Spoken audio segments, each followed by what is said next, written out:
नमस्कार, मिनी ब्लॉगमध्ये तुमचं स्वागत आहे। आज खूप वर्षानंतर म्हणजे साधारण 12-13 वर्षानंतर आम्ही ह्या साईडला निघालेलो आहे। अगदी आमच्या घरापासून जवळच आहे, साधारण 5 ते 7 मिनिटं लागतात। पण कधी जाण्याचा ह्या 10-12 वर्षात योगच आला नाही हो। पण आज शर्वीला पाणी बघायचं होतं, मासे बघायचे होते, त्यानिमित्ताने आम्ही ह्या साईडला गेलो। ह्या साईडला तुम्ही लोखंडी पूल बघितला असेल तर 10-12 वर्षापूर्वी इथल्या वाडीतल्या सगळ्या बायका ह्या वळावरती इथे कपडे धुवायला जायच्या। पावसाळ्यापासून साधारण दिवाळीपर्यंत आम्ही सगळ्या बायका इथे कपडे धुवायला जायचो आणि खूप मजा यायची, गप्पा गोष्टी व्हायच्या। इथे गेल्यानंतर खरंच हो, हे पाणी बघितल्यानंतर या जुन्या दिवसाची आठवण झाली आणि खूप छान वाटलं ते दिवस आठवल्यानंतर।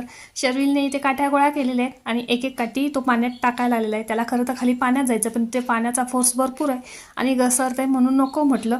चला, इथे झाली यांची फोटोग्राफी आणि आत्ता निघालो आम्ही घरी, कारण काळोख व्हायला लागलेला आहे तर आणि पावसाचं सुद्धा वातावरण झालेलं, तेव्हा पटापट म्हटलं जाऊया घरी।